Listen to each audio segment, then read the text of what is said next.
จะกดเลือกสไลด์ไปเรื่อยๆถ้าตรงที่สไลด์ใครก็กลุ่มนั้นนำเสนอก่อนนะครับโอเค10 9 8 7 6 5 4 3 2 1 0ครับขอ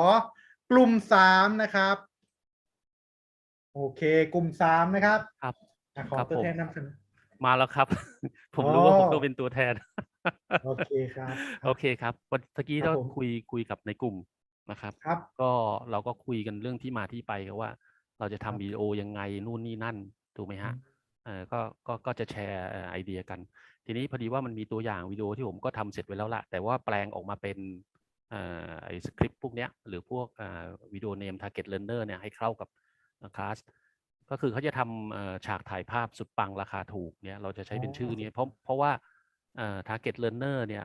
เราจะเน้นที่บุคคลทั่วไปนักเรียนนักศึกษาเนี่ยก็เด็กนักเรียนอายุ14 ปีอะไรปัจจุบันนี้เขาก็เริ่มทำคลิปทำอะไรของตัวเองได้แล้วถูกไหมครับ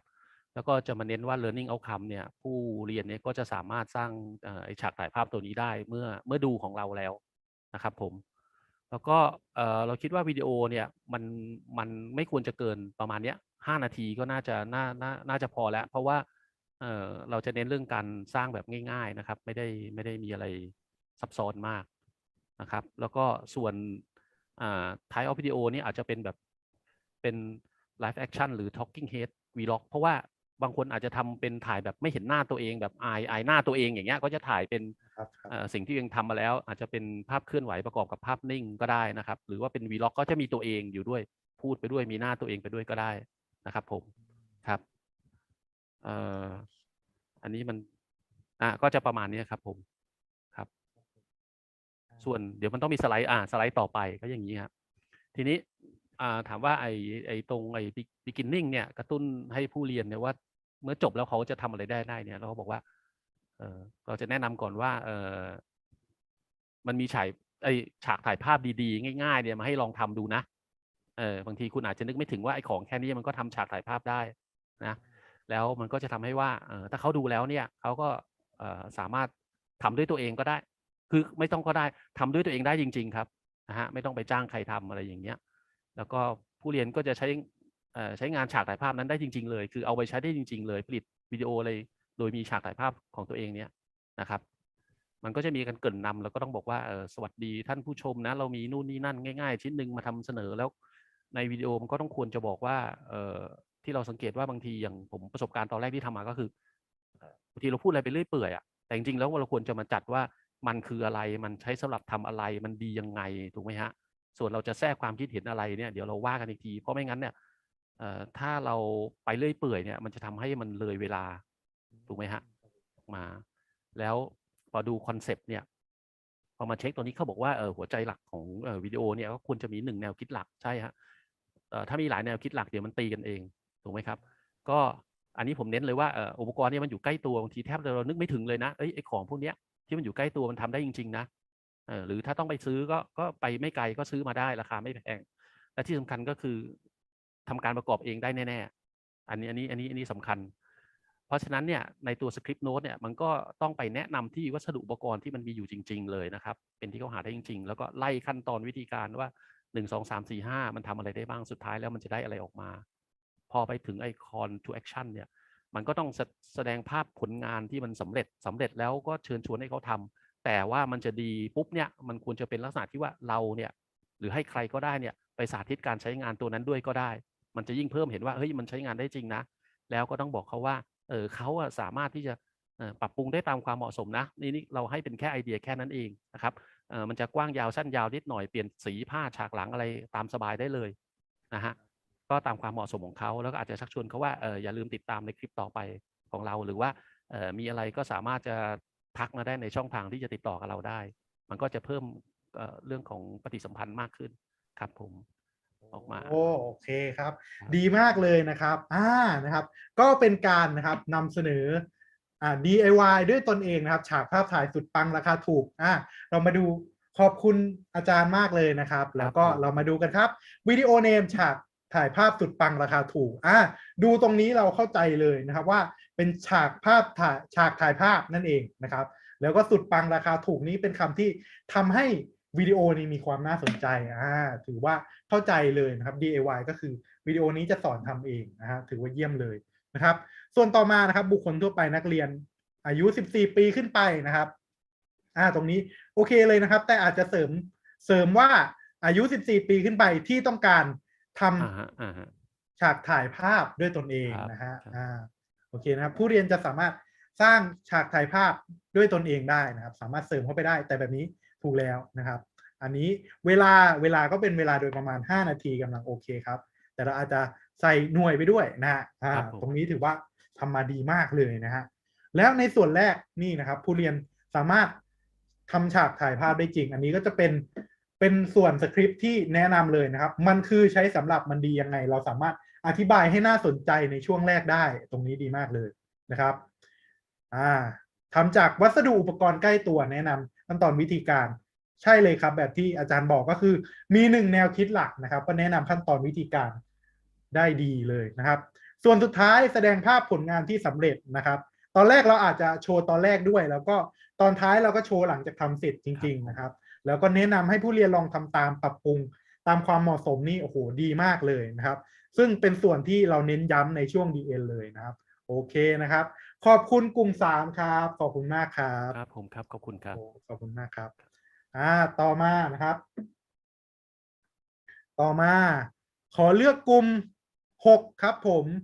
กลุ่ม6หิวเลยนะครับ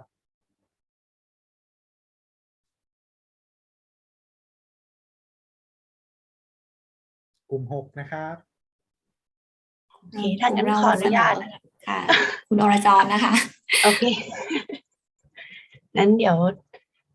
เกริ่นก่อนว่าตอนแรกก็คือจะไม่ได้คิดว่าจะทำเรื่องนี้เนาะแต่ก็คิดว่าภายในช่วงเวลานี้น่าจะได้แค่หัวข้ออันนี้แหละมันน่าจะง่ายสุดแล้วในเนี้ยค่ะก็เลยได้จากสาวเวียดนามในกลุ่มพอดีก็เลยได้ตัวหัวข้อนี้ก็คือการทำปอเปี๊ยะสดเวียดนามก็คือทำภายใน4 นาทีค่ะนอกนั้นก็จะเป็นการเกริ่นอะไรอย่างนี้ก่อน4 นาทีก็คือในช่วงวิธีการทำส่วน target learner ก็จะเป็นผู้ประกอบการบุคคลทั่วไปซึ่งเด็กๆก็สามารถทำได้จริงๆก็น่าจะต่ำกว่า10 ปีก็น่าจะทำได้ก็เลยน่าจะสัก10 ปีก่อนแล้วกันค่ะ10 ถึงผู้สูงอายุก็น่าจะทำได้พูดถึงก็หิวเลยแล้วก็ต้อง10 ถึง 70 ปีที่ต้องการทำปอเปี๊ยะสดเวียดนามนะคะส่วน learner outcome ก็จะเป็นผู้เรียนสามารถทำปอเปี๊ยะสดเวียดนามได้ในวิดีโอที่คิดไว้ก็น่าจะทำเป็นแบบ talking head และบวก vlog ที่แบบทำจริงๆก็อยากจะเป็นแบบ live action ก็คือแบบสดในการ talking head ใน vlog เนี่ยค่ะ5 นาทีค่ะส่วนอันนี้จะคิดเยอะหน่อยว่าจะเอาในแบบไหนตัว intro คือตอนแรกก็คิดว่าแบบก็น่าจะต้องแนะนำชื่อวิดีโอก่อนเนาะแล้วก็เป็นการแนะนำอาหารเวียดนามส่วนใหญ่จะเป็นอะไรแล้วจุดเด่นของสิ่งที่จะทำก็คือตัวปอเปี๊ยะสดเป็นอย่างไรอะไรอย่างเงี้ยค่ะว่าเป็นอาหารที่ง่ายๆทำเพื่อสุขภาพวัตถุดิบหาง่ายแล้วก็มีคุณค่าทางอาหารโภชนาการแล้วก็ทำได้เร็วภายในแค่4 นาทีอะไรอย่างเงี้ยค่ะส่วนคอนเซปต์ก็จะบอกในส่วนของส่วนประกอบวัตถุดิบของอาหารนะคะว่ามีอะไรบ้างวิธีการทำซึ่งตัวสคริปต์โน้ตก็จะบอกแล้วว่าส่วนประกอบจะมีอะไรบ้างแล้วก็วิธีการทำตัวปอเปี๊ยะสดกับน้ำจิ้มนะคะส่วน call to action เสร็จไม่ทันขอวิทยากรแนะนำด้วยได้ครับโอเคขอบคุณกลุ่ม6มากเลยนะครับเดี๋ยวเราจะมาดูกันทำปอเปี๊ยะสดเวียดนามทำเป็นใน4 นาทีอันนี้ถือว่าดีนะครับเพราะว่าผู้ดูวิดีโอส่วนใหญ่นะครับเป้าหมายของเขาคืออยากทำอะไรเป็นเร็วๆนะครับอย่างเช่นนะครับทำปอเปี๊ยะสดเวียดนามเป็นใน4 นาทีผมเห็นคลิปผมก็4 นาทีใช้แค่4 นาที5 นาทีก็ทำเสร็จแล้วนะครับผู้ประกอบการบุคคลทั่วไป10 ถึง 70 ปีที่ต้องการทำปอเปี๊ยะสดเวียดนามนะครับโอเคอันนี้คลิกตรงจุดเลยนะครับแล้วก็ช่วงอายุเนี่ยกว้างนะครับแต่ว่าอันนี้อันนี้แนะนำภาษาที่ใช้ในวิดีโอแล้วก็จะใช้ภาษากลางๆนะครับอาจจะเป็นกลางๆเหมาะสำหรับทุก ไวเลยนะครับผู้เรียนสามารถทำปอเปี๊ยะสดเวียดนามได้โอเควิดีโอ5 นาทีเป็น talking head กับ vlog ได้นะครับแล้วก็เป็น live action ได้จริงๆเราเขียนหัวข้อวิดีโอมาเพื่อให้เราออกแบบได้เฉยๆนะครับอันนี้ไม่ซีเรียสเท่าไหร่นะครับเราสามารถเขียนบวก live action อีกก็ได้นะครับอันนี้แล้วแต่ความสะดวกของทุกทีมทุกคนเลยนะครับโอเคเปิดมาแนะนำชื่อวิดีโอแนะนำอาหารเวียดนามจุดเด่นของปอเปี๊ยะสดอันนี้ดีนะครับจุดเด่นของปอเปี๊ยะสดคุณกำลังทำอาหารที่ง่ายเพื่อสุขภาพอยู่ใช่ไหมครับวัตถุดิบหาง่ายทำเร็วอันนี้ก็เป็นส่วนที่เน้นย้ำแล้วผู้เรียนจะสนใจนะครับทำเร็วนี้ผู้เรียนชอบเลยนะครับโอเคนะครับเราอาจจะเสริมชื่อรายการนะครับชื่อรายการถ้าเรามีแต่ถ้าเราไม่มีก็ประมาณนี้เลยนะครับแล้วเราอย่าลืมนะครับเราก็จะแนะนำอาหารเวียดนามเราอาจจะเอาไว้หรือตัดออกก็ได้อันนี้แล้วแต่เวลาของเราแต่อย่าลืมขึ้นภาพปอเปี๊ยะสดนะครับในช่วงแรกส่วนต่อมาเป๊ะเลยครับส่วนประกอบวิธีการทำนะครับอันนี้ก็คือ core concept นะครับอันนี้ก็จะเป็นวิธีทำส่วน call to action นะครับ call to action ขั้นนี้เราก็จะเน้นย้ำถึงการโชว์สิ่งที่เราทำมานั่นเองนะครับก็คือโชว์ปอเปี๊ยะสดนะครับแล้วก็บอกทุกคนว่ากระตุ้นให้ทุกคนไปทำอย่าลืมนะครับอย่าลืมไปทำปอเปี๊ยะสดกันทำง่ายทำเร็วทำง่ายอะไรแน่นอนนะครับกระตุ้นส่วนต่อมา call to action ก็เกริ่นไปวิดีโอถัดไปเห็นไหมครับว่าอาหารเวียดนามเนี่ยมันน่าอร่อยแค่ไหนวิดีโอหน้าเราจะพาไปดูอาหารเวียดนามตืดอะไรก็สามารถแนะนำผู้เข้าร่วมผู้ชมวิดีโอนะครับไปได้นะครับโอเคนะครับโอ้โหเก่งๆกันทั้ง2กลุ่มเลยนะครับโอเคขอบคุณกลุ่ม6มากครับกลุ่มต่อไปขอเป็นกลุ่ม1ไล่ไปเลยแล้วกันนะครับ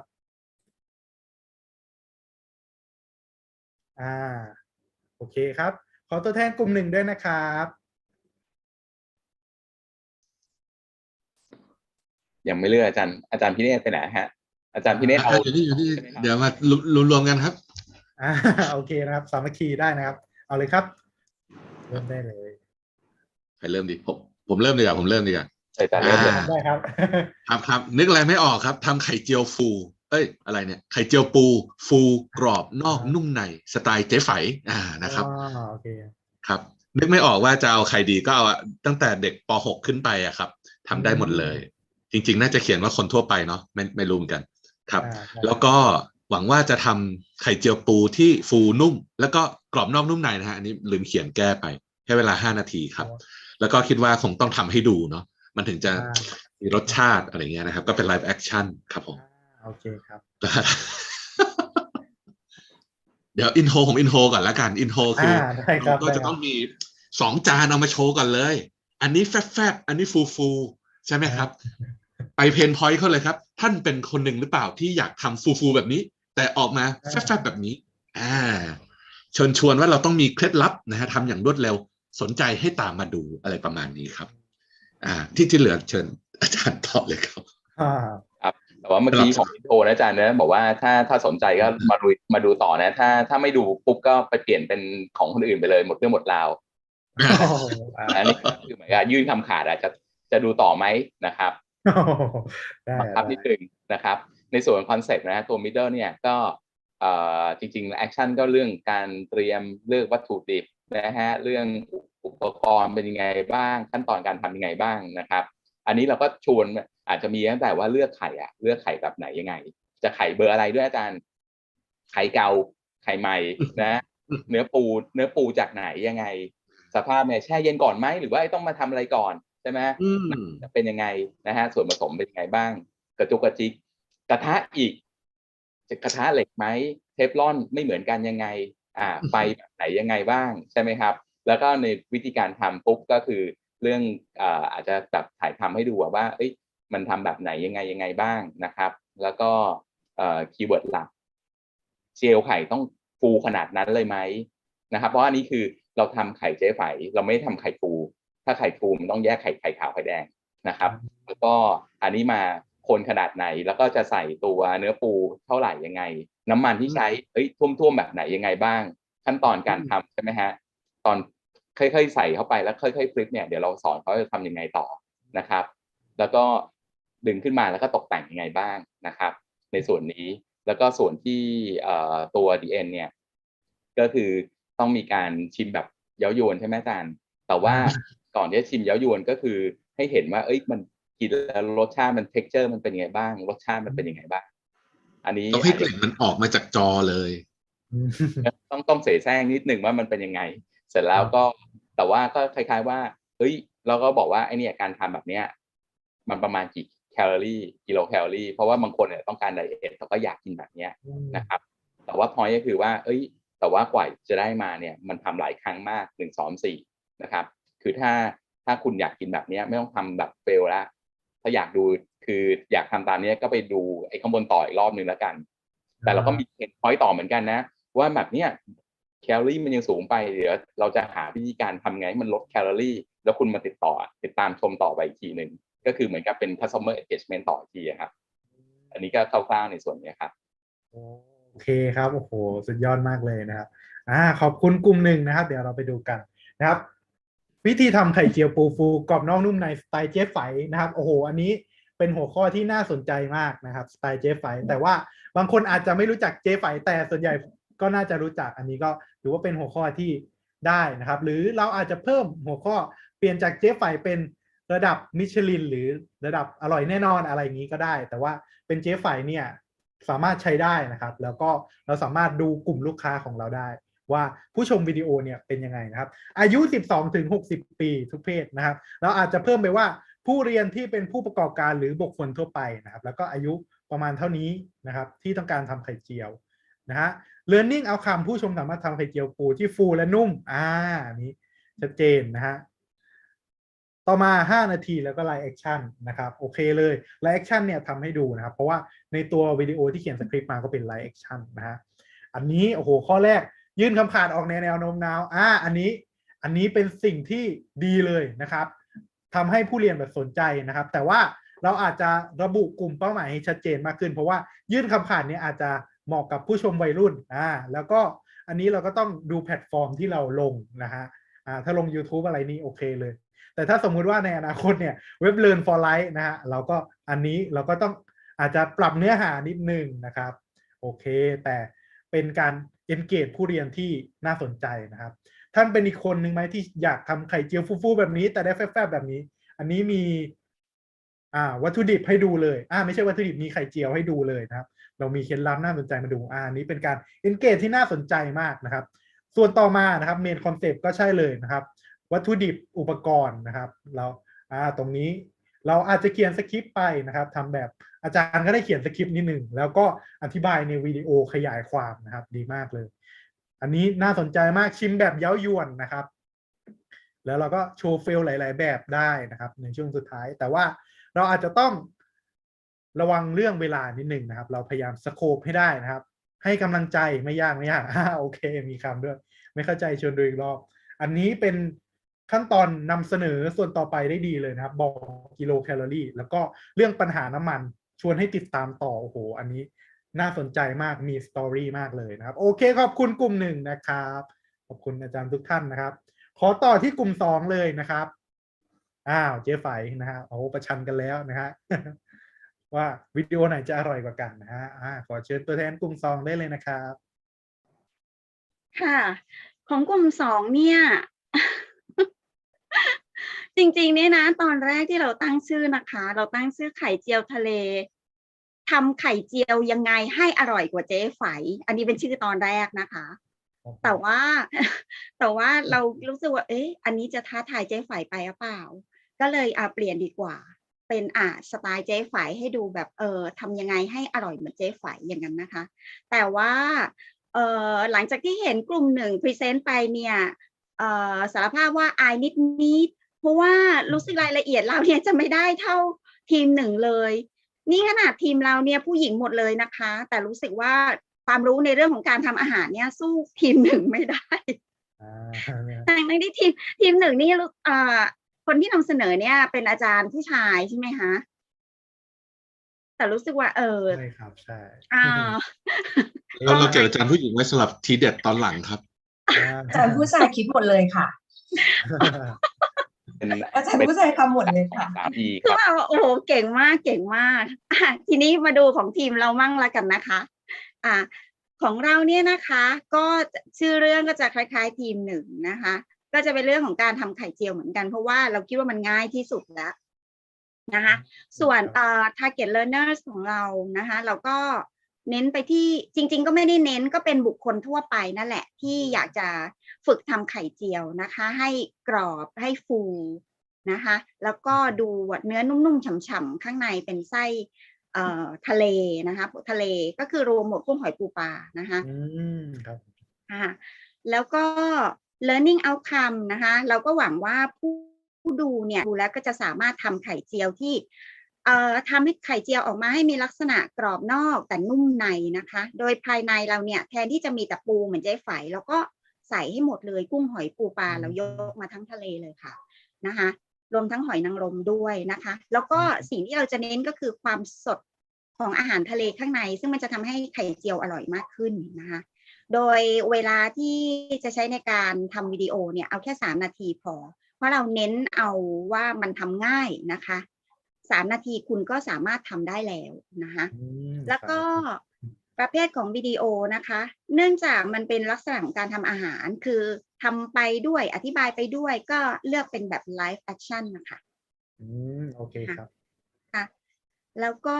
อันนี้นะคะเริ่มที่อินโทรเราก็จะพูดถึงลักษณะของไข่เจียวนะคะว่าไข่เจียวที่เราจะทำเนี่ยทำเสร็จแล้วมันจะหน้าตาประมาณไหนเป็นการชี้ชวนนะคะให้ดูว่าน่าสนใจนะคุณ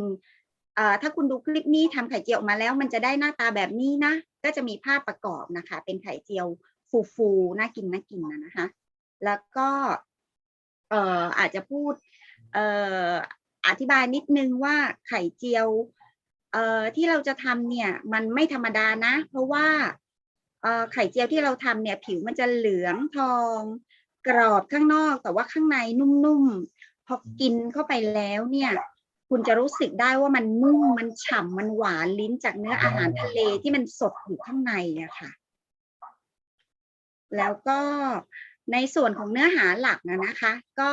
อธิบายถึงวัตถุดิบที่ใช้นะคะแล้วก็มีขั้นตอนในการทำเป็นสเต็ปไปนะคะทีนี้พอทำเสร็จก็เอารูปไข่เจียวที่ทำเสร็จให้ดูด้วยนะคะแล้วก็จะมีการพอเสร็จแล้วเนี่ยก็จะมาถึงขั้นตอนสุดท้ายคือ call to action เนี่ยก็จะมีการตัดไข่เจียวนะคะชิมแล้วก็เพื่อที่จะได้ให้คนดูเนี่ยเห็นด้วยว่าทำเสร็จแล้วเนี่ยเวลาไอ้ด้านในเนื้อในไข่เจียวเนี่ยมันเป็นยังไงนะคะแล้วก็ทำท่าชิมให้ดูด้วยว่าเราทำเสร็จได้กินได้นะอร่อยอะไรอย่างเงี้ยค่ะเป็นการดูว่ามันน่ากินเนาะแล้วก็พูดทิ้งท้ายชวนให้คนดูคลิปเนี่ยลองทำตามดูนะคะแล้วก็เชิญชวนให้ทำเสร็จแล้วเนี่ยให้ส่งรูปมาให้ดูว่าคุณทำออกมาแล้วเนี่ยคุณได้ไข่เจียวหน้าตาแบบนี้หรือเปล่านะคะก็จะมีรูปประกอบเล็กๆอยู่เนี่ยค่ะนะคะสังเกตว่าไข่เจียวมันก็จะไม่ใช่ไข่เจียวแบนๆกลมๆเหมือนทั่วไปอะค่ะมันก็จะเนี่ยค่ะเหมือนมีไส้ในหน้าตาจะคล้ายๆขนมปังนิดนึงใช่ค่ะใช่ค่ะโอเคครับขอบคุณกลุ่ม2นะครับเดี๋ยวเรามาดูกันเลยนะครับไข่เจียวทะเลกรอบนอกนุ่มในสไตล์เจ๊ไฝชัดเจนครับส่วน target learner ผู้เรียนทั่วไปที่ต้องการอันนี้ในวิดีโอนี้เป็นบุคคลทั่วไปนะครับแล้วถ้าเราทำวิดีโอในเชิงเดียวกันเราอาจจะเพิ่มผู้ประกอบการก็ได้แต่ในวิดีโอนี้เป็นบุคคลทั่วไปนะครับอันนี้ learning outcome เราอาจจะตัดให้สั้นๆนะครับผู้ดูสามารถทำไข่เจียวกรอบนอกนุ่มในได้นะครับเพราะว่าละมุนลิ้นและน่ารับประทานนี้อันนี้มันเป็นเรื่องที่ค่อนข้างวัดยากนะฮะเราอาจจะสโคปให้สั้นลงก็ได้นะครับส่วนต่อมา3 นาทีโอ้โหอันนี้ถือว่าท้าทายมากในการทำให้ทันนะฮะไลฟ์แอคชั่นโอเคเลยครับบอกลักษณะไข่เจียวแสดงภาพไข่เจียวที่ทำสำเร็จผิวทองเหลืองกรอบภายในเนียนนุ่มอันนี้เป็นคำที่ทำให้น่าสนใจได้ดีเลยชุ่มฉ่ำหวานลิ้นโอ้เป็นคำโปรยโฆษณาเลยนะครับโอเคนะครับต่อมาวัตถุดิบวิธีการทำโอเคนะครับชัดเจนตรงนี้1เสิร์ฟโอเคเลยนะครับส่วนต่อมาชวนให้ผู้เรียนทำตามในคลิปถัดไปนะครับไข่เจียวคุณทำได้ไม่ต้องเสียเงินแพงๆไปกินที่ร้านส่วนนี้อาจจะแนะนำหรือว่าเอาไว้ส่วนแรกเพิ่มเติมก็ได้นะครับ ข่เจียวคุณทำได้ไม่ต้องเสียเงินแพงๆสามารถเสิร์ฟไว้ส่วนแรกได้นะครับโอเคนะครับเดี๋ยวขอขอบคุณกลุ่ม2นะครับการนำเสนอของกลุ่มถัดไปเพื่อกระชับเวลาและเราจะไปเรียนรู้คันว่ากันนะครับกลุ่มต่อไปขอให้กระชับการนำเสนอแล้วก็อาจจะนำเสนอเฉพาะส่วนของแอคชั่นนะครับไม่ต้องลงถึงสคริปต์นะครับเพื่อเราจะได้ไปลองใช้คันว่าวิดีโอกันนะครับกลุ่ม3เรียบร้อยแล้วกลุ่ม4ครับขอแค่ส่วนนี้แล้วก็ส่วนแอคชั่นนะครับขอกระชับเวลานะครับครับอีกนะครับจากกลุ่ม4นะครับ โอเค ที่จริงต้อง ครับ เป็นกลุ่มผมก่อนแล้วค่อยไปกลุ่มอาจารย์ โอเคได้ครับ อันนี้ก็จะเป็นวิดีโอเนมนะครับการทำไข่เจียวหมูสับฟูกรอบไม่อมน้ำมันนะครับ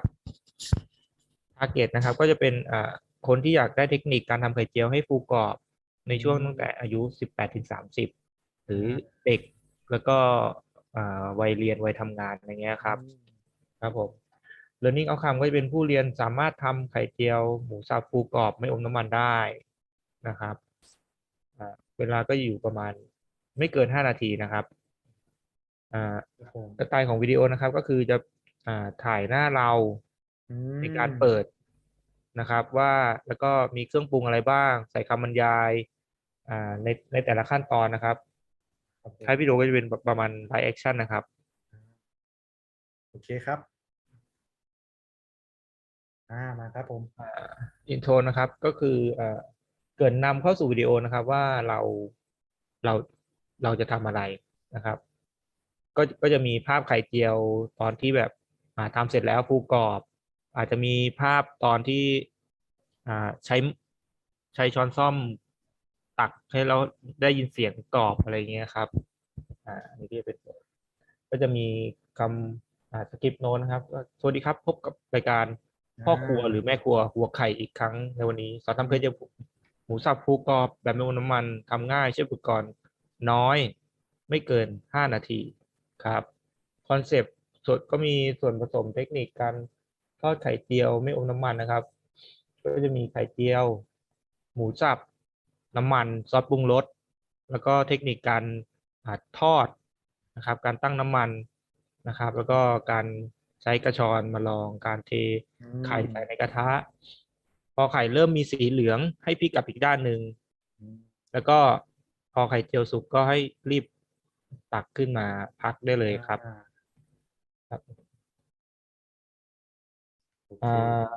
call to action ครับก็คือบอกว่าทำไข่เจียวให้ฟูกรอบจริงไม่อมน้ำมันได้แล้วผู้เรียนเนี่ยก็คืออาจจะไปฝึกทอดไข่เจียวแบบเจ๊ไฝในคลิปถัดไปก็ได้หรือการประยุกต์ใส่ในส่วนส่วนผสมอื่นในสิ่งที่ไม่จำเป็นต้องเป็นหมูสับก็ได้นะครับเป็นพวกแฮมหรือใส่ผักเพิ่มเติมหรือเป็นปูอัดก็ได้นะครับประมาณนี้ครับโอเคครับเดี๋ยวขอไปกลุ่มถัดไปแล้วค่อยอธิบายทีเดียวเลยนะครับโอเคครับกลุ่ม5ครับขอบคุณกลุ่ม4มากครับครับผมสวัสดีครับครับผมสำหรับของกลุ่ม5กลุ่มเรานะครับที่ได้คุยกันก็จะเป็นการต้มบะหมี่กึ่งสำเร็จรูปครับสำหรับบะหมี่นะครับก็จะเป็นบุคคลทั่วไปที่ต้องการทำบะหมี่กึ่งสำเร็จรูปนะครับที่เรากำหนดช่วงอายุไว้ก็จะเป็นช่วงอายุเด็ก10 ถึง 20 ปีนะครับก็คือช่วงนี้ก็จะเป็นช่วงที่อยู่ในวัยเรียนครับที่ไม่ค่อยมีเวลากันนะครับครับผมสำหรับ learning ของเรานะครับผู้เรียนนะครับสามารถต้มบะหมี่กึ่งสำเร็จรูปได้ครับในเวลา timing นะครับ5 นาทีครับสำหรับ type of video ของเรานะครับก็จะเป็นการ live action นะครับก็จะเป็นถ่ายไปที่ตัววัตถุนะครับแต่ไม่ถ่ายในตัวของบุคคลนะครับครับผมแล้วก็จะเป็นตัวของ motion graphic นะครับมีตัวหนังสืออธิบายอยู่ด้านล่างด้วยครับโอเคครับครับสำหรับอินโทรของเรานะครับก็แอคชั่นของเราก็จะเป็นการแนะนำตัวนะครับแล้วก็เราก็จะมาพูดถึงประโยชน์ของบะหมี่กึ่งสำเร็จรูปนะครับแล้วก็หลายๆคนอาจคิดว่าบะหมี่กึ่งสำเร็จรูปไม่ค่อยมีประโยชน์แต่สำหรับของเรานะครับก็จะมีประโยชน์ก็คือเราสามารถทำภายในเวลา5 นาทีที่ ที่มีรสชาติอร่อยได้ครับแล้วเราก็จะมีภาพที่ต้มเสร็จแล้วนะครับ ที่บอกว่าใช้เวลาไม่กี่นาทีครับสำหรับคอนเซ็ปต์ของเรานะครับก็จะมีพูดถึงส่วนผสมและก็อุปกรณ์ที่ใช้ แล้วก็วิธีการต้มบะหมี่กึ่งสำเร็จรูปครับสำหรับ call to action นะครับ เราก็จะมีการชิมให้ดู แล้วก็เชิญชวนให้คิดเมนูจากบะหมี่กึ่งสำเร็จรูปอื่นๆ เพิ่มเติม อย่างเช่นการ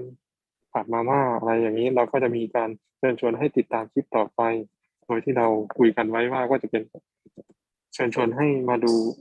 คลิปการทำบะหมี่กึ่งสำเร็จรูปแบบการผัดนะครับของเราก็จะประมาณนี้ครับ โอเคครับ ขอบคุณกลุ่ม5นะครับต่อไปกลุ่ม6ไปแล้วนะครับกลุ่มสุดท้ายกลุ่ม7ครับ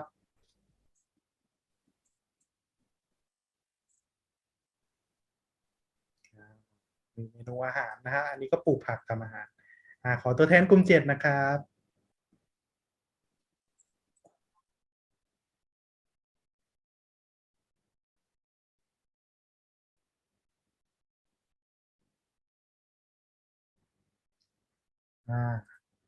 เดี๋ยวขอตัวแทนกลุ่ม7ด้วยนะครับ ก็สวัสดีนะครับสวัสดีวิทยากรแล้วก็สวัสดีอาจารย์ทุกท่านนะครับสำหรับกลุ่ม7นะครับจะเป็นการปลูกผักเพื่อสุขภาพนะครับผักไฮโดรโปนิกนะครับทาร์เก็ตเนี่ยก็จะเป็นกลุ่มผู้ดูแลสุขภาพนะครับอายุตั้งแต่15ถึง60ปีนะครับ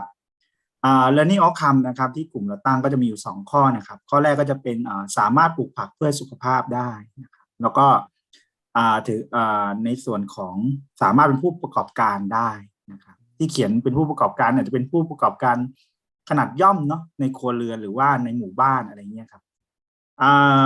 เวลาในการนำเสนอครับเราก็ใช้เต็มแม็กเลย6นาทีก็จะมีอินโทร1นาทีคอนเซปต์3นาทีแล้วก็จะเป็นในส่วนของ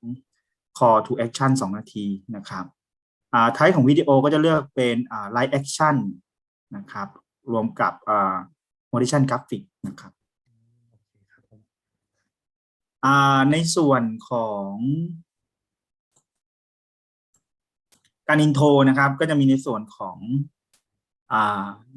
แอคชั่นนะครับก็จะเป็นมีการแนะนำตัวพูดในเรื่องของผักสุขภาพชนิดต่างๆนะครับแล้วก็พูดในส่วนในเรื่องของได้รู้จักไฮโดรโปนิกกันก่อนแล้วก็ระบบของไฮโดรโปนิกนะครับในส่วนของคอนเซปต์เนี่ยเราก็จะอธิบายขั้นตอนของการปลูกขั้นตอนการเตรียมอุปกรณ์รวมถึงขั้นตอนของการปลูกผักนะครับในส่วนของขั้นจบนะครับหรือว่า call to action เนี่ยนะครับเราอาจจะมีสำหรับมือใหม่หัดปลูกผักนะครับเราจะมีข้อมูลให้นะครับ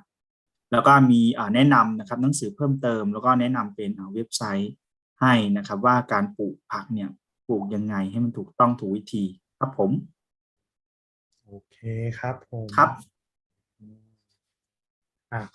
ขอบคุณกลุ่ม7มากนะครับเดี๋ยวเราไปดูกลุ่ม5 6 7กันเลยการต้มบะหมี่กึ่งสำเร็จรูปนะครับเดี๋ยวผมขอไปไวๆนะครับส่วนนี้นะครับ target learner อันนี้ช่วงอายุ10 ถึง 20 ปีโอเคแต่เราอาจจะต้องมีคำแนะนำในคลิปด้วยว่าไม่ควรกินเกินวันละกี่ครั้งโซเดียมควรกินต่อวันเท่าไหร่อะไรประมาณนี้เราใส่เพิ่มเติมในคลิปได้ส่วนแต่ละส่วนต่างๆก็โอเคนะครับเชิญชวนให้ติดตามคลิปต่อไปนะครับกลุ่ม6นะครับบุคคลทั่วไป10 ถึง 70 ปีอันนี้ถ้าช่วงอายุเรากว้างเราก็ต้องใช้ภาษากลางๆนะครับในการสื่อสารเราอาจจะใช้ภาษาวัยรุ่นเลยไม่ได้แล้วก็ภาษาทางการเลยก็ไม่ได้นะครับกลุ่ม7นะครับกลุ่มไฮโดรโปนิกนะครับอันนี้นะครับตรงนี้ learning outcome มี2ข้อสามารถเป็นผู้ประกอบการได้เราจะระบุชัดเลยครับว่าเป็นผู้ประกอบการปลูกผักไฮโดรโปนิกได้นะครับแล้วก็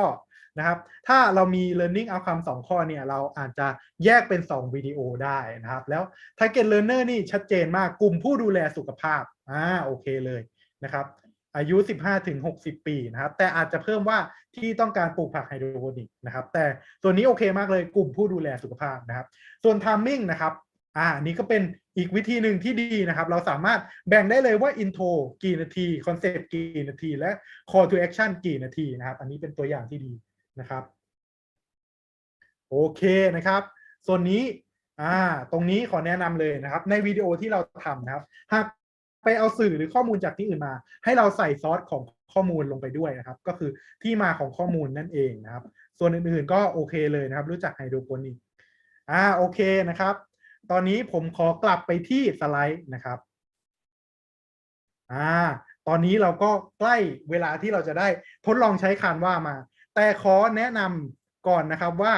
สิ่งที่เราทำนะฮะแป๊บนึงนะครับสิ่งที่เราทำนะครับโอเคหน้าจอมาแล้วสิ่งที่เราทำเทมเพลตมาเนี่ยนะครับเป็นหนึ่งเนื้อหาย่อยของคอร์สครับเราจะเห็นว่าอันนี้คือคอร์สเฟรมเวิร์กเทมเพลตทั้งหมดที่จะทำให้ผู้เรียนเนี่ยบรรลุเป้าหมายนะครับถึงเส้นชัยใหญ่นะครับส่วนที่เราทำจะเป็นส่วนหนึ่งของเนื้อหาครับเป็นวิดีโอตัวหนึ่งในเนื้อหานะครับซึ่งวิดีโอที่เราทำจะอยู่ในส่วน middle ของคอร์สนะครับจะอยู่ในส่วนของ middle ของคอร์สถ้าเราทำเนื้อหาของบทเรียนมาครบทุกเนื้อหาแล้วมันก็จะเป็นส่วน middle ของคอร์สนะครับโดยเนื้อหาเนี่ยจะประกอบด้วยวิดีโอแล้วก็กิจกรรม activity นะครับเมื่อเราทำเนื้อหาหมดแล้วเราก็เสริมส่วน beginning ของคอร์สแล้ว the end ของคอร์สไปนะครับมันก็จะกลายเป็นคอร์ส framework template ที่สมบูรณ์นะครับโอเคเข้าช่วง production กันแล้วคราวนี้เราจะมารู้จักคานว่ากันนะครับอันนี้ก็คือหน้าตาของคานว่าซึ่งคานว่าเนี่ยตอนแรกนะครับยังไม่สามารถตัดวิดีโอได้แต่ตอนนี้ก็ได้รับการอัปเดตเรื่อยๆจนสามารถตัดวิดีโอได้นะครับคานว่าจะเป็นหลักในการออกแบบอินโฟเอกสารงานนำเสนอต่างๆนะครับโอเคส่วนของคานว่าเนี่ยนะครับแคนว่านะครับแคนว่านะฮะผมชินครับว่าคานนะครับแคนว่าเนี่ยจะมีพื้นที่การทำงานครับแบ่งเป็น3ส่วนหลักๆพื้นที่การทำงาน2จะเป็นไทม์ไลน์3จะเป็นแถบเครื่องมือครับโดยวิดีโอในแคนว่าของเรานะครับเราจะมีฟังก์ชันนะครับการนำเสนอและบันทึกนะครับโดยกดที่จุด3จุดการนำเสนอและบันทึกเนี่ยจะช่วยให้เรานะครับนำสไลด์เข้าไปในคานว่าแล้วเราพูดอธิบายสไลด์เป็นวิดีโอได้นะครับนะครับก็จะเป็นเนื้อหาประมาณนี้นะครับโอเคเดี๋ยวผมขอพาไปดูตัวคานว่ากันเลยนะครับอันนี้ก็คือหน้าแรกของคานว่าของผมนะครับเดี๋ยวผมขอแชร์สกรีนคานว่าก่อนนะครับโอเคทุกคนเห็นคานว่าของผมไหมครับนะครับตอนนี้นะครับ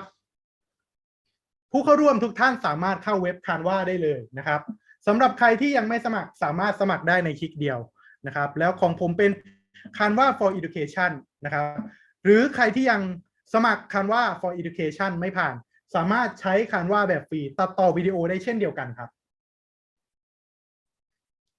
โอเคตอนนี้ทุกคนสามารถทำไปพร้อมกันได้เลยนะครับโอเคนะครับตอนนี้เนี่ยเราก็เข้ามาที่หน้า Canva แล้วนะครับซึ่งของผมเนี่ยเป็นภาษาไทยนะครับเพื่อเป็นไปในทิศทางเดียวกันในการอบรมนี้ผมจะขอแนะนำวิธีให้ทุกคนตั้งคานว่าเป็นภาษาไทยนะครับ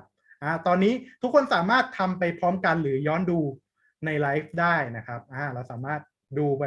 จำไว้ก่อนก็ได้หรือว่าทำไปพร้อมกันได้เลยคลิกที่รูปฟันเฟืองนะครับคลิกที่รูปฟันเฟืองตรงนี้แล้วไปที่ภาษาครับคลิกนะครับสมมุติของใครที่ยังไม่เป็นภาษาไทยนะครับพิมพ์คำว่าไทยไปแล้วคลิกคำว่าไทยครับคานว่าก็จะเปลี่ยนภาษาให้โดยอัตโนมัตินะครับเมื่อเสร็จแล้วผมก็จะคลิกที่คานว่า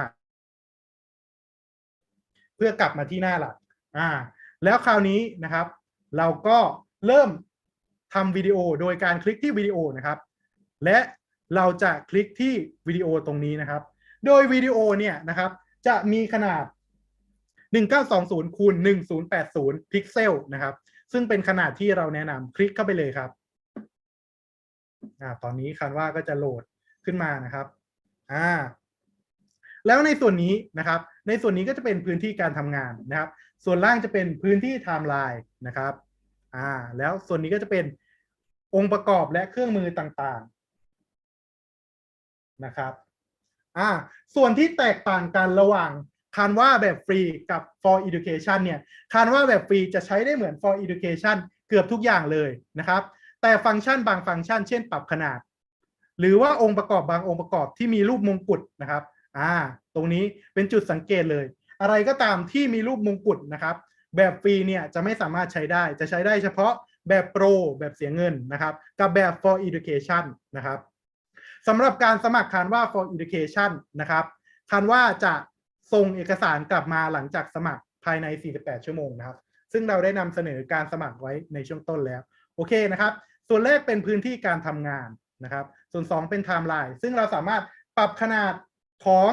ไทม์ไลน์และพื้นที่การทำงานได้ด้านล่างนะครับโดยการลากเพิ่มเปอร์เซ็นต์นะครับ ซึ่งส่วนนี้เราสามารถเปลี่ยนเป็นปรับพื้นที่การทำงานได้นะครับโดยการคลิกจุดตรงนี้นะครับคลิกปุ่มตรงนี้เราก็สามารถปรับพื้นที่การทำงานให้ย่อขยายได้นะครับและหากพื้นที่ของการทำงานของเราเล็กหรือว่าใหญ่เกินไปนะครับเราสามารถคลิกที่เปอร์เซ็นต์แล้วคลิกคำว่าพอดีนะครับเป็นการปรับพื้นที่การทำงานของเราในส่วนแรกนะครับผมขอแนะนำอุปกรณ์ก่อนแม่แบบอันนี้จะเป็นตัวช่วยในการออกแบบของเราครับแม่แบบเนี่ย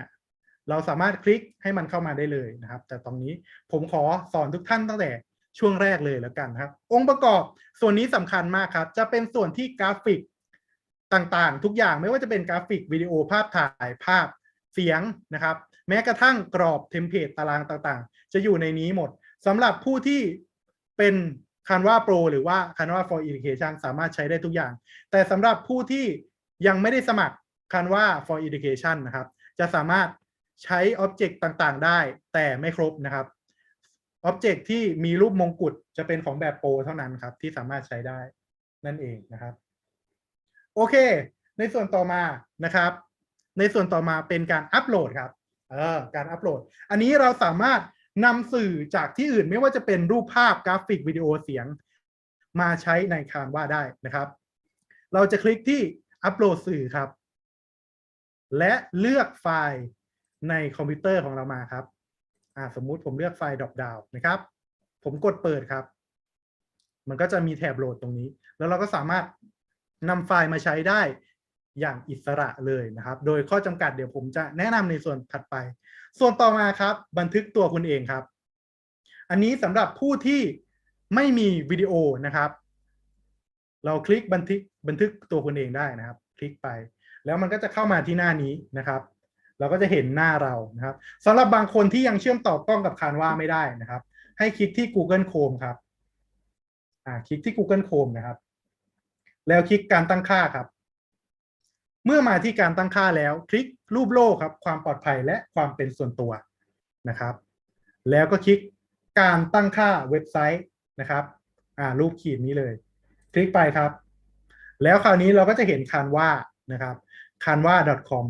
เราก็คลิกที่ Canva เพื่ออนุญาตการตั้งค่านะครับแล้วเราก็ตั้งกล้องถ่ายรูปเป็นอนุญาตตั้งไมโครโฟนเป็นอนุญาตนะครับ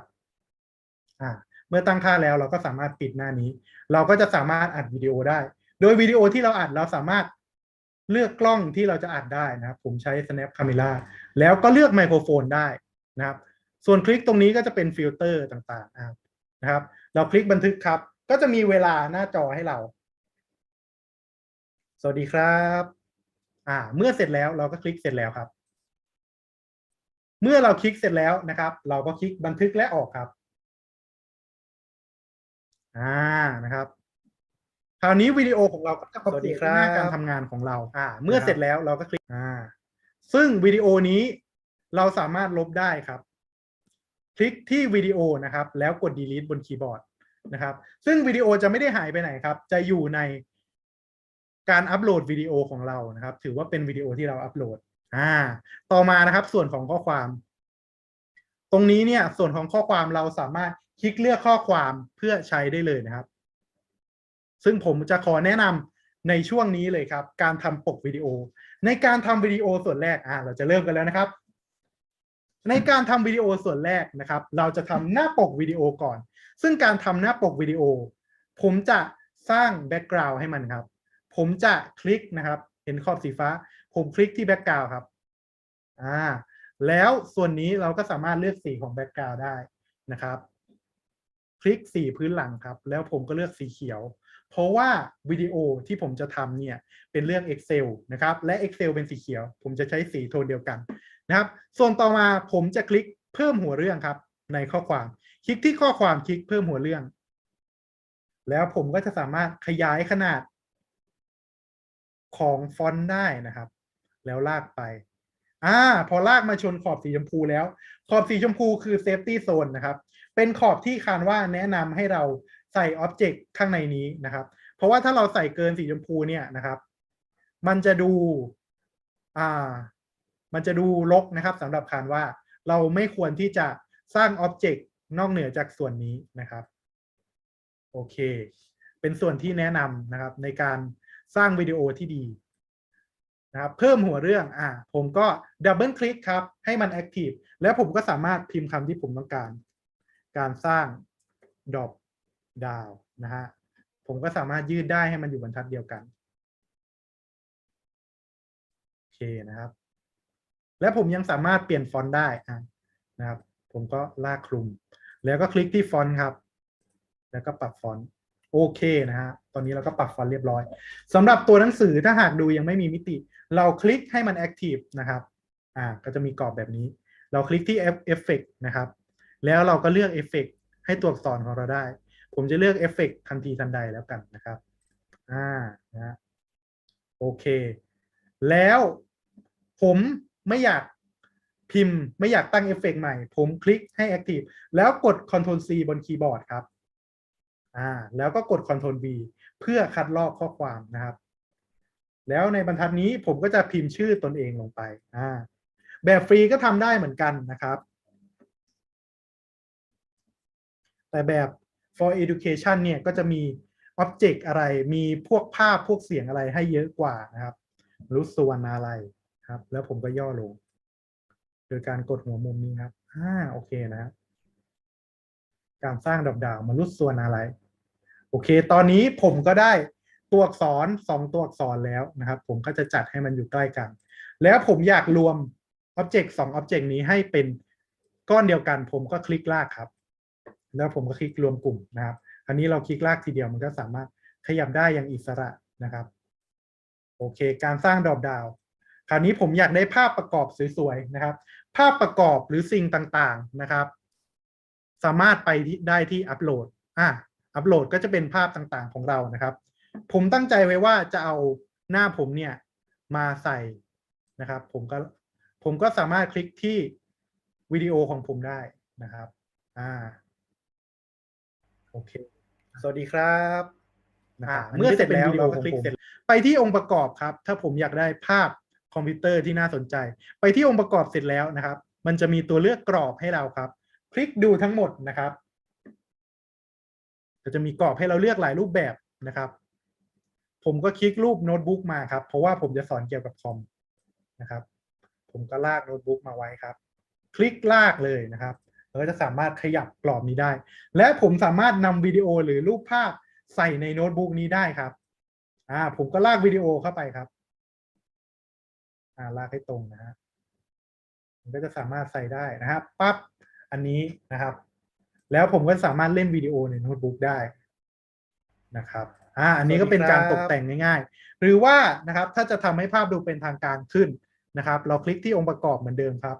แล้วการสร้างดรอปดาวน์ของผมเป็นโปรแกรมใน Excel ครับผมก็จะเสิร์ชว่า Excel นะครับนี่ Excel ก็จะมีภาพให้เราอันนี้เป็นแบบโปรนะครับคือคันว่า for education สามารถใช้ได้ผมก็คลิกภาพมา1ครั้งครับให้ภาพมันเข้ามาในสไลด์ของเราแล้วผมก็ลากลงไปนะครับซึ่งภาพนี้ผมสามารถปรับขนาดได้โดยการดับเบิลคลิกที่โน้ตบุ๊กครับพอมีจุดล้อมรอบภาพแล้วเราสามารถขยายภาพได้แล้วก็ลากปรับภาพได้นะครับเมื่อเสร็จแล้วคลิกเสร็จแล้วครับภาพก็จะเป็นภาพที่เราปรับถ้ายังไม่พอใจก็สามารถปรับได้เรื่อยๆครับแล้วก็ปรับเสร็จแล้วนะครับโอเคนะครับตอนนี้เป็นวิดีโอของเราแล้วก็มีภาพแล้วผมอยากได้สัญลักษณ์ Excel ผมก็คลิกสัญลักษณ์ Excel นะครับแล้วก็ย่อขนาดครับแล้วก็วางไว้ตรงริมของวิดีโอนะฮะตอนนี้ผมก็ได้ภาพหน้าจอ Excel แล้วก็รูป Excel นะครับผมอยากให้มีพื้นหลังของตัวอักษรผมสามารถนำมาใช้ได้ที่องค์ประกอบนะครับผมก็จะเสิร์ชว่าสี่เหลี่ยมนะครับเราสามารถเสิร์ชเป็นภาษาอังกฤษหรือไทยก็ได้นะครับสี่เหลี่ยมแล้วก็จะมีสี่เหลี่ยมมาให้เราหลากหลายรูปแบบนะครับเราคลิกที่สี่เหลี่ยมครับปรับขนาดให้พอดีนะครับสำหรับใครที่สี่เหลี่ยมเข้ามาบังตัวอักษรนะครับสามารถคลิกที่สี่เหลี่ยมแล้วไปที่ตำแหน่งแล้วกดด้านหลังได้นะครับคราวนี้สี่เหลี่ยมก็จะไปอยู่ด้านหลังผมก็ปรับขนาดดาวให้พอดีแล้วเราคลิกที่สี่เหลี่ยมเพื่อเปลี่ยนสีได้ครับผมจะเอาเป็นสีขาวแล้วกันครับแล้วก็ปรับความโปร่งใส ให้มองทะลุไปถึงข้างหลังได้นะครับวิดีโอของเราก็จะมีมิติมากขึ้นนะครับส่วนการเคลื่อนไหวของวิดีโอครับเราสามารถลากคลุมได้นะครับลากคลุมส่วนที่เราต้องการนะครับแล้วไปที่เคลื่อนไหวครับตรงนี้นะครับ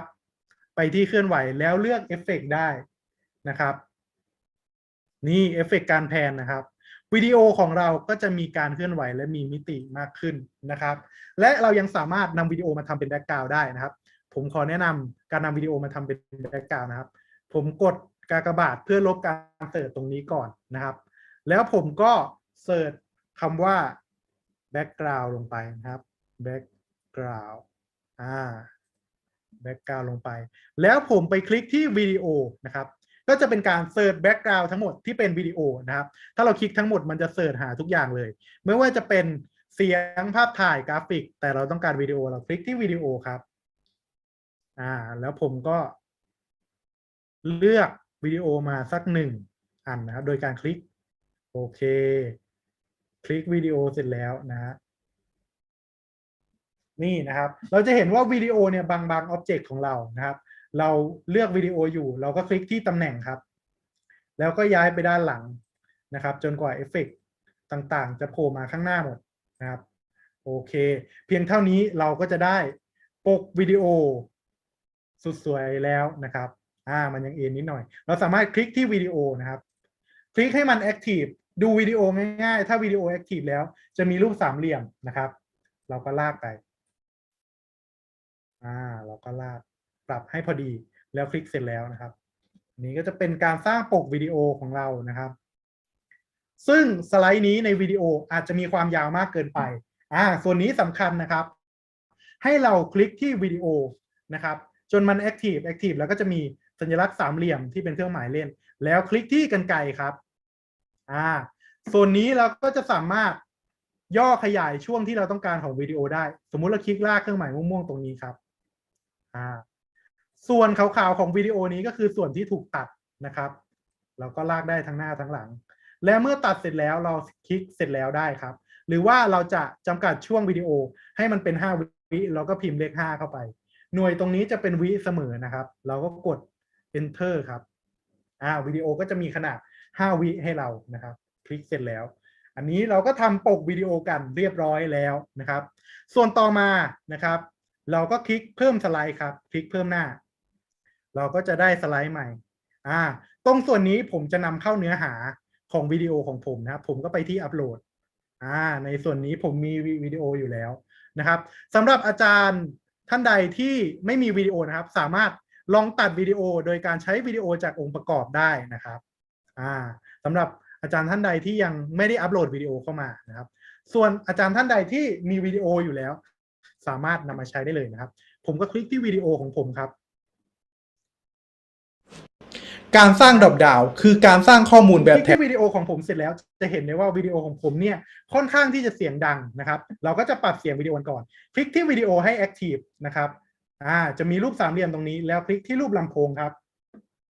เราสามารถดึงลากเสียงตรงนี้ได้หรือเราพิมพ์แล้วกด enter เลยก็ได้นะครับผมจะปรับเสียงประมาณ28นะครับและในส่วนนี้นะครับผมก็จะคลิกขวาที่วิดีโอแล้วกดแทนที่พื้นหลังนะครับวิดีโอของผมก็จะขยายแล้วก็กลายเป็นพื้นหลังของสไลด์นะครับในส่วนแรกเรามาดูกันก่อนเราสามารถลองเล่นวิดีโอได้นะครับขีดดำๆนี้จะเป็นขีดการเลือกช่วงของวิดีโอว่าเราจะเริ่มตั้งแต่ช่วงไหนคลิกเล่นครับการสร้างดรอปดาวน์คือการสร้างข้อมูลแบบแถบเลือกซึ่งจะช่วยลดความซับซ้อนของข้อมูลและช่วยจัดเรียงข้อมูลอย่างมีระบบตรงนี้นะครับก็จะเห็นว่าผมผายมือเพื่อผมคิดในใจว่าจะทำวิดีโอให้มีรูปดรอปดาวน์เนี่ยเด้งขึ้นมาโชว์ทุกคนนะครับในส่วนแรกผมต้องตัดวิดีโอเป็น2 ส่วนก่อนครับเพราะถ้าผมนำรูปเข้ามาเลยนะครับผมไปที่รูปแล้วผมนำรูปเข้ามาเลยรูปจะเข้ามาตั้งแต่ต้นสไลด์ครับก็คือเข้ามาตั้งแต่ผมพูดอยู่การสร้างนั้นผมขอคลิกและลบรูปไปก่อนนะครับดังนั้นวิดีโอเนี่ยนะครับผมต้องแบ่งแยกวิดีโอเป็น2 สไลด์นะครับก็คือสไลด์ปกติกับสไลด์ที่มีภาพเด้งขึ้นมาระบบนี่นะครับในส่วนนี้ผมก็จะคลิก ให้แถบดำๆมาอยู่ในตรงที่ผมต้องการจะตัดแล้วคลิกขวากดแยกวิดีโอครับวิดีโอก็จะกลายเป็น2 สไลด์นะครับซึ่งสไลด์ที่2ผมจะใส่ภาพลงไปผมคลิกที่ภาพครับภาพที่ผมใส่นะครับสามารถตกแต่งเอฟเฟกต์ให้ดูมีมิติมากขึ้นคลิกที่ภาพให้ภาพ Active นะครับแล้วกดแก้ไขรูปภาพครับกดที่แก้ไขรูปภาพนะครับมันก็จะมีเอฟเฟกต์ให้เราเลือกมากมายโดยผมจะเลือกเงานะครับคลิกดูทั้งหมดครับแล้วผมก็เลือกเงามา1 อันคลิกเพิ่มนะครับซึ่งในส่วนเงาตรงนี้นะครับคลิกเพื่อปรับได้ว่าจะให้เงาเพิ่มเยอะหรือน้อยนะครับเสร็จแล้วคลิกนำไปใช้ครับในส่วนนี้เราก็จะมีภาพโผล่มาในวิดีโอของเราแล้วแต่ภาพที่โผล่มานะครับเราสามารถสร้างการเคลื่อนไหวให้ได้โดยกดที่ภาพครับแล้วคลิกเคลื่อนไหวครับแล้วเลือกเอฟเฟกต์นะครับขอย้ำอีกครั้งนะครับสำหรับรูปที่เป็นมงกุฎนะครับแบบฟรีจะไม่สามารถใช้ได้แต่ถ้าสมัคร for education ผ่านแล้วจะใช้แบบที่มีมงกุฎได้ผมเลือกเอฟเฟกต์ป๊อปครับคราวนี้มาลองดูกันนะครับผมก็เลือกขีดนี้ตรงก่อนที่ผมจะเล่นแล้วกดเล่นครับก็จะเห็นได้ว่าตอนนี้เนี่ยมีอ็อบเจกต์โผล่เด้งขึ้นมาจากวิดีโอของผมแล้วนะครับส่วนต่อมานะครับส่วนต่อมาเราขอแนะนำการตัดวิดีโอจะเห็นได้ว่าช่วงต้นของวิดีโอของผมเนี่ยนะครับการจะมีช่วงที่ผมใส่หน้าอยู่ดังนั้นผมไม่ต้องการช่วงนี้นะครับผมก็คลิกที่วิดีโอให้วิดีโอแอคทีฟนะครับมีรูปสามเหลี่ยมแล้วคลิกรูปกรรไกรครับการสร้างดรอปดาวน์แล้วผมก็จะย่อแถบนี้ลงมานะครับส่วนที่ผมไม่ใช้ก็จะเป็นสีขาวนะครับแล้วเมื่อผมตัดเสร็จเรียบร้อยแล้วนะครับผมก็คลิกว่าเสร็จแล้วนั่นเองครับอันนี้ก็เป็นการตัดวิดีโอแบบง่ายๆเลยนะครับส่วนต่อมานะครับเราก็คลิกเพิ่มหน้าครับคลิกเพิ่มหน้าเสร็จแล้วผมก็เตรียมวิดีโอมาเป็นวิดีโอของผมที่จะสอนนะครับผมก็คลิกที่วิดีโอของผมครับขั้นตอนแรกในการทำดรอปดาวน์นะครับเสียงยังดังอยู่นะครับวิดีโอเราก็คลิกที่รูปลำโพงครับแล้วก็ลดเสียงสัก89ก็ได้นะครับซึ่งตอนนี้หลายท่านอาจจะสังเกตว่าวิดีโอของผมเนี่ยนะครับค่อนข้างที่จะไม่เรียบ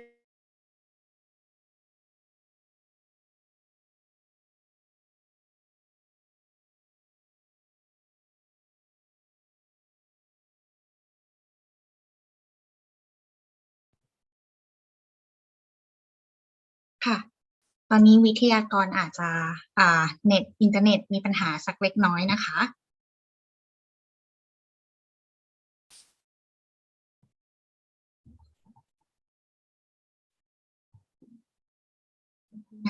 ตอนนี้ไม่ทราบว่าอาจารย์ทุกท่านนะคะ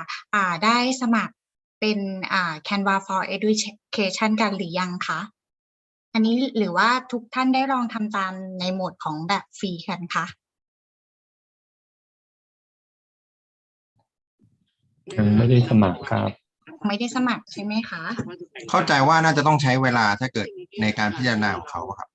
ค่ะเผอิญว่าทรายเคยลองสมัครแล้วค่ะเวลาที่เขาจะแจ้งอีเมลเรากลับมาจะประมาณ48 ชั่วโมงนะคะในการตอบรับซึ่งเวลาทรายสมัครจริงๆใช้เวลาไม่เกิน10 นาทีค่ะเขาตอบกลับมาแต่จะมีข้อเสนอแนะนำนิดนึงอะค่ะตรงวิธีการสมัครอะค่ะอยากให้ทุกท่านนะคะใช้เป็นภาษาไทยค่ะเมนูภาษาไทยในการสมัครแล้วก็กรอกข้อมูลเป็นภาษาไทยค่ะที่จะต้องระบุให้เขาทราบสักเล็กน้อยว่าจะนำ Canva for Education ไปใช้สำหรับ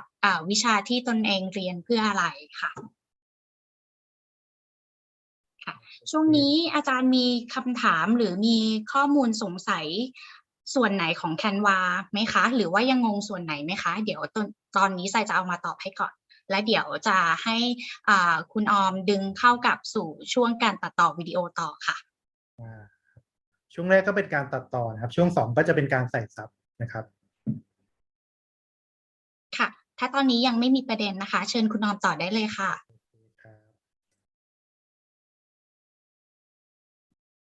โอเคนะครับกลับมาที่หน้าCanvaของเรานะครับตอนนี้เนี่ยผมขอทวนอีกรอบนะครับเราจะเห็นว่าวิดีโอของเราเนี่ยไม่เรียบร้อยนะครับไม่เรียบร้อยเราสามารถตัดส่วนของวิดีโอได้นะครับโดยการดับเบิลคลิกที่วิดีโอครับดับเบิลคลิกที่วิดีโอและย่อมันลงมาครับ ย่อเฉพาะส่วนที่เราจะเอาส่วนที่เราตัดทิ้งเนี่ยก็จะเป็นรูปเงานะครับเงารอบนอกเมื่อเสร็จแล้วนะครับให้เราคลิกคำว่าเสร็จแล้วตรงมุมนี้นะครับก็จะเป็นการตัดวิดีโอที่เสร็จสิ้นนะครับและหลังจากเราตัดวิดีโอเราสามารถย่อขยายนะครับย่อขยายได้อย่างอิสระเลยนะครับในส่วนนี้นะครับเราก็สามารถลากให้ตรงกับเส้นที่คันว่าแนะนำได้นั่นเองนะครับเราลองมาเล่นวิดีโอกันดีกว่านะครับขั้นตอนแรกในการทำดรอปดาวน์นะครับเราจะพิมพ์ข้อมูลที่ต้องการจะทำเป็นดรอปดาวน์เนี่ยลงในเซลล์ว่างจากบนลงล่างนะครับซึ่งผมได้พิมพ์ไว้แล้วครับนี่เลยครับนะครับตรงนี้เนี่ยผมจะทำซับนะครับซึ่งซับที่ผมจะทำเนี่ยนะครับซับก็จะมีตัวหนังสือขึ้นหลายช่วงใช่ไหมครับดังนั้นผมจะตัดนะครับผมจะตัดวิดีโอตัดสไลด์นี้เป็น2ส่วนนะครับโดยการเลือกให้เส้นดำมาอยู่ตรงนี้นะครับทวนอีก1รอบนะครับเลือกให้เส้นดำมาอยู่ตรงจุดที่เราจะตัดแบ่งครึ่งนะครับและเราคลิกขวาครับแล้วคลิกแยกหรือกดปุ่ม S บนคีย์บอร์ดโอเคนะครับตอนนี้วิดีโอของเราก็แยกเป็น2ส่วนแล้วแรกในการทำดรอปดาวน์นะครับเราจะพิมพ์ข้อมูลที่ต้องการจะตอนนี้เราก็จะพิมพ์ซับลงไปนะครับโอเคครับตอนนี้เราก็จะพิมพ์ซับลงไปนะครับการพิมพ์ซับของเราก็มาที่ข้อความครับคลิกเพิ่มหัวเรื่องครับโอเคแล้วเราก็จะขยายให้เราพิมพ์ถนัดนะครับแล้วเราค่อยมาตกแต่งนะครับโอเคสำหรับส่วนแรกของเราผมก็จะพิมพ์ลงไปครับขั้นตอนการทำดรอปดาวน์ขั้นแรกคือนะครับขั้นตอนการพิมพ์ดรอปดาวน์ขั้นแรกคือนะครับเราก็จะยืดมาให้มันพอดีนะครับและการทำซับนะครับก็จะมีเงื่อนไขดังนี้โอเคนะครับการทำซับก็จะมีเงื่อนไขดังนี้นะครับอันนี้ผมจะ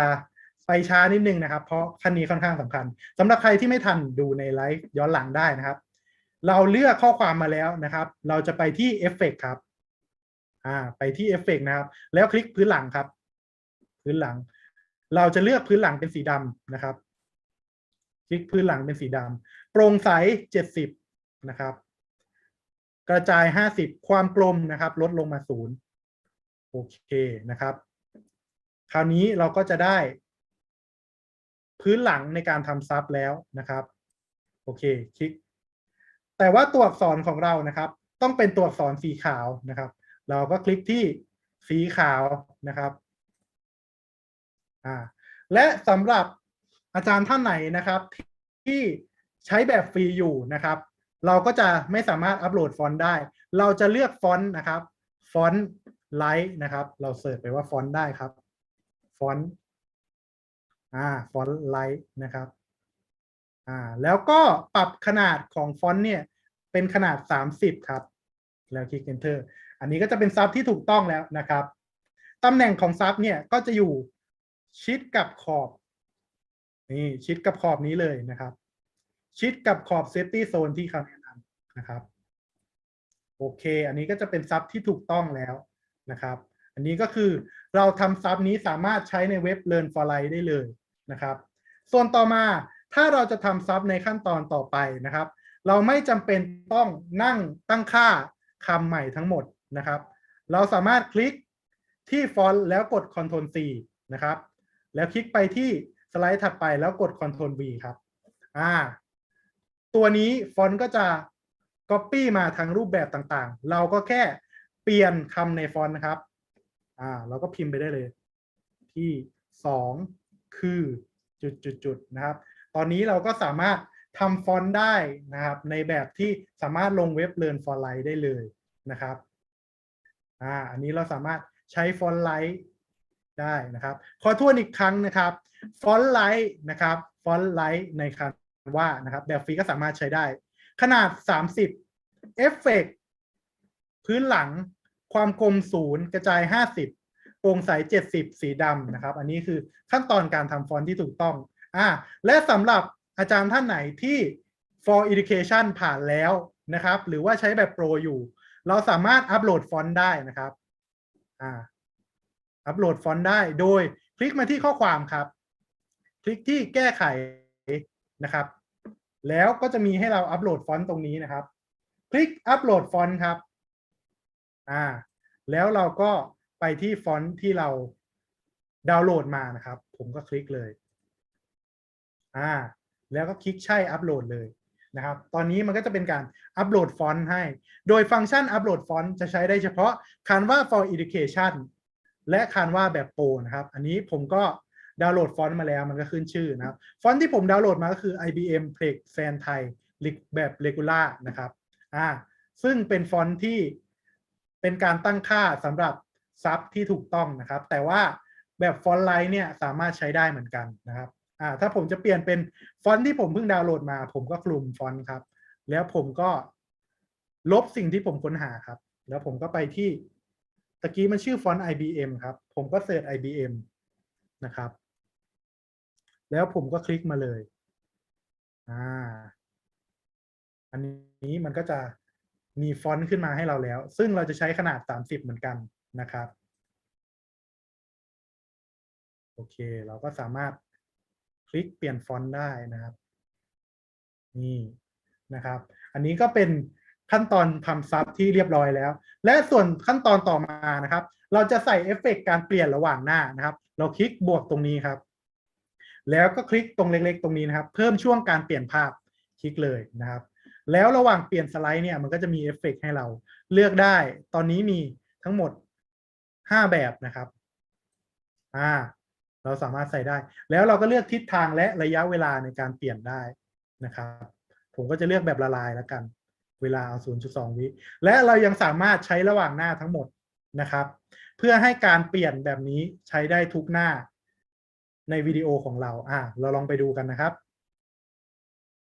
การสร้างดรอปดาวน์นี้มันเปลี่ยนเร็วนะครับมันก็เลยดูกระตุกดังนั้นเราอาจจะใช้เวลาสัก 0.4 วินาทีลองเล่นดูนะครับคลิกให้เส้นสีดำมาแล้วก็คลิกการสร้างดรอปดาวน์โอเคครับค่อนข้างที่จะลื่นนะครับโอเคในส่วนต่อมานะครับเราจะทำการใส่ intro outro นะครับอย่างแรกเราก็คลิกบวกเลยครับแล้วก็คลิกเพิ่มหน้าครับมันก็จะมีหน้าเปล่ามาให้เราก็คลิกสไลด์นี้แล้วลากไปข้างหน้าครับแล้วเราก็เลือก intro ที่เราอัปโหลดมานะครับ intro ก็จะอยู่ในวิดีโอส่วน intro กับ outro ของผมมันหน้าตาเหมือนกันนะครับเราสามารถไปที่วิดีโอแล้วคลิกจุด3จุดเพื่อดูชื่อได้อันนี้ก็จะเป็น outro นะครับส่วนนี้ก็จะเป็น intro นะครับแล้วก็คลิก intro เข้าไปเลยเห็นได้ว่า intro เนี่ยขยายไม่เต็มเราสามารถเลือกวิดีโอแล้วคลิกขวาครับไปที่แทนที่พื้นหลังได้นะครับในขั้นตอนนี้ก็จะทำให้ intro เนี่ยมันรวมกับพื้นหลังของเราโอเคนะครับและในส่วนสุดท้ายก็ทำเช่นกันครับคลิกที่เพิ่มหน้านะครับแล้วก็คลิกที่ outro ที่เราต้องการนะครับขวาครับเลือกแทนที่พื้นหลังตอนนี้เราก็จะได้ intro outro ของวิดีโอแล้วนะครับขั้นตอนสุดท้ายของเราครับก็จะเป็นการใส่เสียงนะครับซึ่งเสียงจะอยู่ในองค์ประกอบแล้วก็ไปที่ทั้งหมดนะครับแล้วก็อาจจะเซิร์ชเสียงว่า smooth ก็ได้นะครับเพื่อต้องการซาวด์ที่ smooth แล้วคลิก enter ไปครับอันนี้ครับว่า smooth ก็จะมีองค์ประกอบโผล่มาหลายอย่างนะครับเราก็ไปที่เสียงครับโอเคนะครับเราก็เลือกมาสักเสียงหนึ่งดึงลงสไลด์เลยครับคราวนี้แถบเสียงเนี่ยก็จะมาโผล่ข้างล่างที่สไลด์นะครับซึ่งเราสามารถทำให้เสียงไปโผล่ที่สไลด์อื่นได้โดยการคลิกลากนะครับคลิกลากมาเลยนะครับผมก็จะลากไปข้างหน้านะครับนะครับเราสามารถย่อเสียงให้มีเฉพาะสไลด์ได้ครับผมก็จะคลิกตรงนี้นะครับย่อเสียงผมต้องการเสียงแค่สไลด์เปิดครับผมก็จะย่อจากข้างหลังมาโอเคนะครับผมย่อเสียงได้แล้วและเสียงสามารถใส่ซ้อนกันได้นะครับโอเคหากเราเตรียมเสียงมาเองเราก็สามารถใส่เสียงพากย์ได้นะครับส่วนเสียงเนี่ยเราปรับช่วงของเสียงได้โดยการดับเบิลคลิกให้มันแอคทีฟครับแล้วเราก็ลากตรงนี้ว่าอยากใช้เสียงช่วงไหนนะครับเมื่อเสร็จแล้วเราก็กดปรับครับ และเรากดที่จุด3จุดของเสียงเราสามารถปรับระดับเสียงได้นะครับแต่ข้อจำกัดของคันว่าตอนนี้คือสามารถปรับระดับเสียงได้แต่ไม่สามารถใส่เอฟเฟกต์เสียงได้นะครับเอฟเฟกต์เสียงเช่นค่อยๆดังอะไรประมาณนี้จะยังใส่ไม่ได้โอเคตอนนี้วิดีโอของเราก็มีเสียงแล้วนะครับกดปรับเสียงได้นะครับมีเสียงแล้วมีภาพมีซับเรียบร้อยแล้วนะครับวิดีโอของเราเสร็จแล้วเราสามารถดูหัวข้างบนนี้ได้ครับมันจะเป็นระยะเวลาทั้งหมดของวิดีโอนะครับเราคลิกเพื่อเล่นวิดีโอที่เราทำอยู่ได้นี่นะครับอันนี้สมมุติว่าผมเล่นเสร็จแล้วผมก็กดปิดนะครับขั้นตอนสุดท้ายเป็นขั้นตอนการ Export วิดีโอนะครับก่อนที่จะ Export วิดีโอเรามาเปลี่ยนชื่อวิดีโอได้โดยการกดด้านบนนะครับแล้วเราก็ตั้งชื่อวิดีโอเลยของผมก็จะเป็นการสร้างนะครับ drop down นะครับแล้วผมก็คลิกตรงอื่นเพื่อยืนยันชื่อนะครับและการแชร์ของเรามีการแชร์หลายแบบนะครับคลิกที่แชร์ครับจะมีทั้งแบบแก้ไขฐานะแม่แบบและเพื่อดูแบบแก้ไขเนี่ยถ้าเราส่งลิงก์ไปให้ใครคนนั้นก็จะสามารถแก้ไขวิดีโอได้พร้อมเราช่วยกันตัดต่อพร้อมกันได้แบบเรียลไทม์นะครับใช้ในฐานะแม่แบบก็จะใช้เป็นแม่แบบในการเริ่มต้นทำวิดีโอนะครับแชร์ลิงก์เพื่อดูอันนี้ถ้าเราส่งลิงก์ไปนะครับผู้ที่ได้รับลิงก์จะสามารถดูวิดีโอแบบออนไลน์ได้นะครับแต่ไม่สามารถปรับแก้ได้เป็นการดูวิดีโอแบบออนไลน์โดยไม่ต้องดาวน์โหลดเลยและถ้าเรา copy ลิงก์แบบเพื่อดูเราคลิกที่ลอกลิงก์ครับถ้ามีคนดูแล้วเนี่ยเราสามารถเช็คข้อมูลการดูได้นะครับว่ามีผู้ชมกี่คนเป็นใครบ้างและแชร์ในโซเชียลมีเดียอะไรนะครับสำหรับการดาวน์โหลดวิดีโอนะครับให้เราคลิกที่ดาวน์โหลดนะครับเลือกประเภทไฟล์มันจะตั้งค่ามาให้อยู่แล้วเป็น MP4 ถ้าเราเผลอไปกดแล้วก็ปรับเป็น MP4 เหมือนเดิมนะครับส่วนเลือกหน้าเราคลิกเลือกหน้าครับมันจะบอกว่าทุกหน้าซึ่งถ้ากดทุกหน้าจะถูกต้องแล้วครับนะครับเราสามารถคลิกย้ำได้คลิกขีดถูกและเสร็จแล้วนะครับตรงนี้ต้องให้เป็นทุกหน้านะครับไม่งั้นวิดีโอที่เราเรนเดอร์มาจะไม่ครบอาจจะไม่มีบางสไลด์เมื่อเสร็จแล้วเราคลิกดาวน์โหลดครับนะครับเมื่อดาวน์โหลดก็จะมีแถบตรงนี้ครับเมื่อแถบเต็มเนี่ยมันก็จะขึ้นมาที่หน้าจอเราว่าเราจะเซฟวิดีโอที่ไหนนะครับเท่านั้นก็เป็นอันเสร็จสิ้นนะครับในตัวคันว่าแล้วนะครับโอเคนะครับอันนี้ก็คือขั้นตอนโปรดักชันคันว่านะครับโอเคนะครับผมก็จะขอไปที่สไลด์ต่ออาจารย์ท่านไหนมีคำถามไหมครับสำหรับตัวคันว่า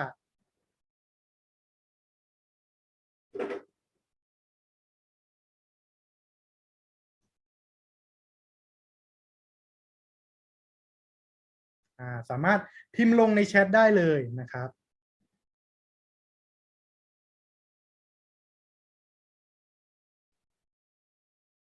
โอเคนะครับพิมพ์ลงในแชทได้เลยสำหรับใครที่ยังสมัคร for education ไม่ผ่านสามารถลองใช้แบบฟรีได้นะครับแต่ข้อเน้นย้ำก็คือแบบฟรีเนี่ยถ้าเราใช้ฟังก์ชันหรือว่าองค์ประกอบที่มีรูปมงกุฎนะครับตอนเรา export ไฟล์ออกมาเนี่ยนะครับมันจะขึ้นให้เราจ่ายเงินนะครับเสียงเราตัดเป็นช็อตๆได้นะครับโอเคนะครับนะครับในส่วนของคันว่าก็สามารถดูย้อนหลังไลฟ์และก็ลองฝึกทำกันได้นะครับโอเคนะครับวิธีการทำไมโครวิดีโอก็คือเราสร้างเทมเพลตมาก่อนนะครับแล้วเราก็อัดวิดีโออัดอะไรให้เรียบร้อยแล้วก็นำลงไปตัดในคันว่าได้อย่างง่ายๆเลยนะครับขอต่อในส่วนของ post production นะครับ post production เรามาดูกันดีกว่าว่าCanva for Education เนี่ยสามารถอัปโหลดอะไรลงไปได้บ้างนะครับพื้นที่การอัปโหลดมีให้100 จิกะไบต์เลยนะครับสามารถอัปโหลดรูปภาพได้ไฟล์ต่างๆตามนี้เลยครับ JPG PNG HEIC WebP นะครับต่ำกว่า25เมกะไบต์ SVG ต่ำกว่า3เมกะไบต์นะครับวิดีโอก็อัปโหลดได้ตามนี้นะครับโดย1วิดีโอเนี่ยต้องน้อยกว่า1 จิกะไบต์นะครับต่อ1วิดีโอนะครับเสียงก็สามารถอัปโหลดได้นะครับไม่เกิน250เมกะไบต์ฟอนต์นะครับสามารถอัปโหลดได้ไฟล์ตามนี้ไม่เกิน100รูปแบบต่อบัญชีนะครับ ส่วนที่เป็นรูปดาวเนี่ยนะครับก็คือความแตกต่างระหว่าง Canva for Education กับแบบฟรีนะครับแบบฟรีเนี่ยจะมีพื้นที่การอัปโหลดให้ทั้งหมดแค่5 GB นะครับส่วนฟอนต์แบบฟรีจะไม่สามารถอัปโหลดได้นะครับถ้าใครทำCanvaแบบฟรีและอยากตัดต่อวิดีโอให้ใช้ฟอนต์แบบไลท์แทนนะครับฟอนต์แบบไลท์แทนเพราะเราไม่สามารถอัปโหลดฟอนต์แบบ IBM ได้นะครับส่วนต่อมาเช็คลิสต์วิดีโอคุณภาพนะครับอันนี้เป็นการที่สร้างเช็คลิสต์ขึ้นมาเพื่อเช็คว่าวิดีโอของเราเนี่ยมีคุณภาพและเหมาะสมในการเผยแพร่ทุกช่องทางนะครับไม่ว่าจะเป็น Learn for Life YouTube นะครับได้หมดเลยหรือ Vimeo นะครับความละเอียดขั้นต่ำของวิดีโอเนี่ยคือ1280 คูณ 720 พิกเซลนะครับแต่ในCanvaของเราตะกี้นะครับเป็นการตั้งค่าวิดีโอที่1920 คูณ 1080ซึ่งดีนะครับซึ่งสามารถใช้ได้เลยนะครับอัตราส่วนภาพและการวางภาพแนวนอนนะครับถือว่าเราตั้งค่าในCanvaแล้วนะครับถ้าตั้งค่าCanvaตามที่ผมเข้าตะกี้ก็คือเช็คลิสต์5ข้อแรกที่เป็นสีม่วงเข้มเนี่ยนะครับสามารถทำได้เลยโดยอัตโนมัตินะครับเพียงแค่เราเข้าCanvaมันก็จะออกมาเป็นความละเอียดขั้นต่ำที่เกินให้เราแล้วนะครับแล้วก็อัตราส่วนภาพและการวางแนวนอนเฟรมอะไรนี่คือสามารถทำได้หมดเลยในCanvaนะครับเพียงแค่ตั้งค่าตามผมก็ไม่ต้องดู5ข้อนี้เลยครับเพราะมันจะออกมาให้อยู่แล้วนะครับองค์ประกอบไม่มีลายน้ำคมชัดแสงพอดีไม่ผิดลิขสิทธิ์นะครับส่วนนี้ก็คือถ้าใครใช้Canvaแบบโปรเนี่ยไม่มีปัญหาในตัวCanvaนะครับถ้าไปเอาสื่อจากที่อื่นมานะครับต้องขอเขาก่อนนะครับและต้องถูกลิขสิทธิ์มีซับไตเติลนะครับสอนทำไปนะครับทำตามที่ผมทำไปเลยนะครับเสียงคมชัดฟังง่ายไม่สะท้อนนะครับโอเคนะครับทิกแอนทิปนะครับสำหรับอาจารย์ท่านใดที่แบ่งเนื้อหายากบางเนื้อหาเนี่ยเข้าใจเลยครับว่ามันแบ่งเป็นเนื้อหาย่อยๆยากจริงๆหากวิดีโอยาวเกินหรือแบ่งเนื้อหายากเรามีวิธีใดในการช่วยให้แบ่งเนื้อหาได้ดีครับคือ Egg Shape Model นะครับเดี๋ยวเราจะมีลิงก์ส่งให้นะครับเป็นไฟล์ PDF นะครับซึ่งสามารถนำไปใช้ได้จริงเลย Egg Shape Model นี้ก็คือโมเดลรูปไข่นะครับ Essential นะครับก็คือไข่แดงส่วนที่สำคัญที่สุดนะครับเขียนสิ่งที่เป็นหัวใจหลักของคอร์สสำคัญที่สุดผู้เรียนจำเป็นต้องรู้ไม่รู้ไม่ได้นะครับซึ่งส่วนไข่แดงเนี่ยเราจะเอาไปทำวิดีโอนะครับส่วน Important เนี่ยคือส่วนที่สำคัญรองลงมาครับถ้ามีการอธิบายเพิ่มเติมจะทำให้เข้าใจ Essential มากขึ้นถ้าเวลาเหลือในวิดีโอนะครับสามารถเพิ่มส่วน Important เข้าไปได้นะครับหรือว่าทำเป็นไฟล์สำหรับอ่านเพิ่มเติมในวิดีโอได้นะครับแนะนำผู้เรียนในวิดีโอก็ได้นะครับส่วน Important ส่วน Nice to Have เนี่ยนะครับแนะนำให้ผู้เรียนเนี่ยไปเรียนเพิ่มเติมได้นะครับแนะนำให้ผู้เรียนไปเรียนเพิ่มเติมได้อาจจะเป็นสื่อต่างๆให้ผู้เรียนไปค้นคว้าเพิ่มเติมเองนะครับย้ำนะครับ Essential สำคัญที่สุดเอาส่วนนี้ไปทำวิดีโอ Important สำคัญรองลงมานะครับอธิบายเสริมในวิดีโอได้ถ้าเวลาพอดีนะครับส่วน Nice to Have แนะนำให้ผู้เรียนไปเรียนเพิ่มเติมได้นะครับโอเคนะครับส่วนลิขสิทธิ์ดูยังไงย้ำเลยนะครับตรงนี้สำคัญมากที่สุดCanva for Education ที่เราสมัครไปห้ามใช้ในเชิงพาณิชย์ไม่ว่ากรณีใดๆนะครับไม่ว่าจะเป็นนะครับทำบทเรียนที่ทำการเก็บเงินนะครับอันนี้ใช้ในเชิงพาณิชย์ไม่ได้เลย Canva for Education ใช้ทำเสื้อทำสื่อขายไม่ได้นะครับต่อมานะครับในเว็บต่างๆถ้าเราจะยืมของเขามาใช้ไม่ว่าจะเป็นรูปภาพสื่อต่างๆนะครับให้ดูที่ข้อกำหนดในการให้บริการนะครับของเว็บต่างๆจะมีอยู่ล่างเว็บนะครับส่วนเว็บส่วนใหญ่ส่วนข้อสุดท้ายสำคัญและเป็นวิธีที่ง่ายที่สุดติดต่อเจ้าของผลงานโดยตรงนะครับติดต่อเจ้าของผลงานโดยตรงนะครับอันนี้วิดีโอกาแฟที่ผมนำมาใช้เนี่ยผมก็ทักไปที่เพจเขาโดยตรงเพื่อขอใช้งานนะครับในการศึกษานะครับไม่ใช่เชิงพาณิชย์ติดต่อเจ้าของผลงานโดยตรงเป็นวิธีการที่ดีที่สุดในการใช้ลิขสิทธิ์นะครับโอเคนะครับอันนี้ก็จะเป็นเว็บแปลงไฟล์เป็น MP4 นะครับ MOV to MP4 นั่นเองนะครับต่อมาก็เป็นโปรแกรม Audacity นะครับซึ่งเราจะส่งลิงก์ให้หลังจบการประชุมนะครับเป็นโปรแกรมอัดเสียงนะครับเพราะว่าในCanvaตอนนี้นะครับไม่สามารถอัดเสียงอย่างเดียวได้นะครับจะเป็นวิดีโอและเสียงก็จะยังไม่ค่อยคมชัดนะครับเพราะเป็นเวอร์ชันเบต้าอยู่ในการอัดเสียงนะครับ ให้เราอัดเสียงจากแอปอื่น หรือแอปนี้ก็ได้นะครับ แล้วส่งไปในCanvaนะครับโอเคนะครับ ส่วนนี้ก็จะเป็นเซอร์เวย์นะครับเดี๋ยวทางทีมงานเราจะส่งเซอร์เวย์ให้ทุกท่านนะครับ ประเมินการอบรมรอบนี้นะครับว่าเป็นอย่างไรบ้างนะครับเพื่อเป็นการพัฒนาของตัววิทยากรและทีมของเรานะครับนะครับเดี๋ยวทีมงานกำลังส่งเซอร์เวย์ให้นะครับโอเคนะครับตอนนี้ลิงก์เซอร์เวย์ก็มาแล้วนะครับ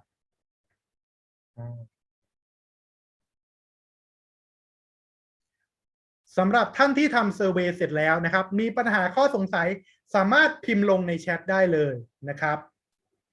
สามารถพิมพ์ลงในแชทได้เลยหรือสามารถกดยกมือได้นะครับ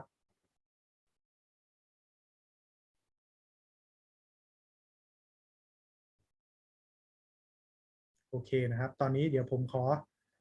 แชร์หน้าจออีก1 รอบนะครับ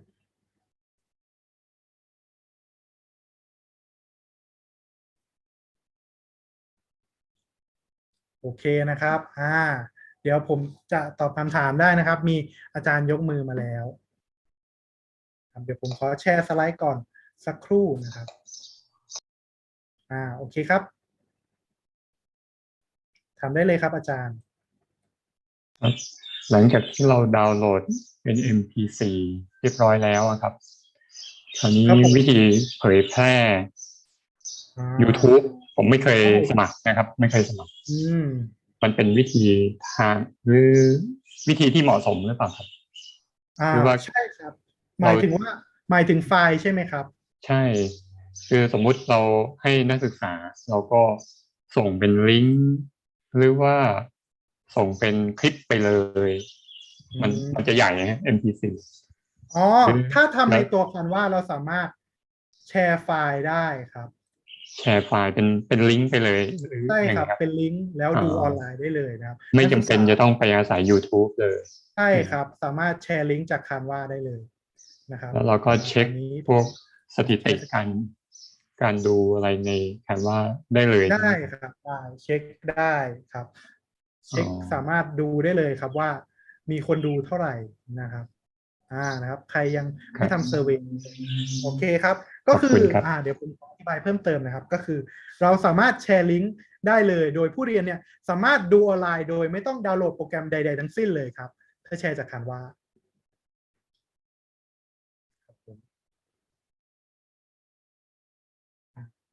มีคำถามเพิ่มเติมไหมครับอาจารย์ค่ะในห้องการอบรมนี้นะคะมีอาจารย์บางท่านทำตามนะคะแล้วก็ได้วิดีโอออกมาเสร็จเรียบร้อย1วิดีโอด้วยนะคะเดี๋ยวขอเชิญอาจารย์ธนพลนะคะรบกวนช่วยแชร์ให้สมาชิกในห้องนี้ดูหน่อยได้ไหมคะโอเคครับได้ครับทำแบบคร่าวๆนะครับไวๆตามสักครู่นะครับ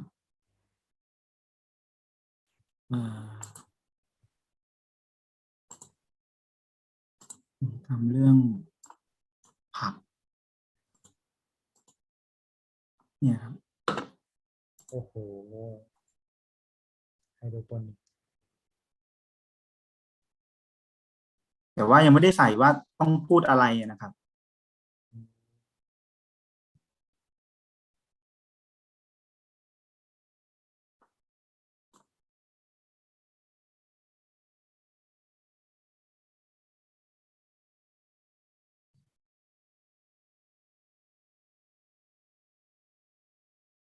พยายามอ้างอิงจากองค์ประกอบที่คิดกันในกลุ่มครับ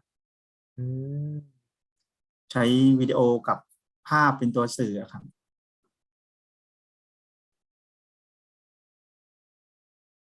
อันนี้จากกลุ่ม7ใช่ไหมคะอาจารย์ใช่ครับกลุ่ม7ครับตอนนี้เรากำลังพูดถึงอุปกรณ์นะครับว่าพยายามหาภาพวิดีโอที่มันมีเกี่ยวกับอุปกรณ์ที่ทำผักไฮโดรนี่ครับ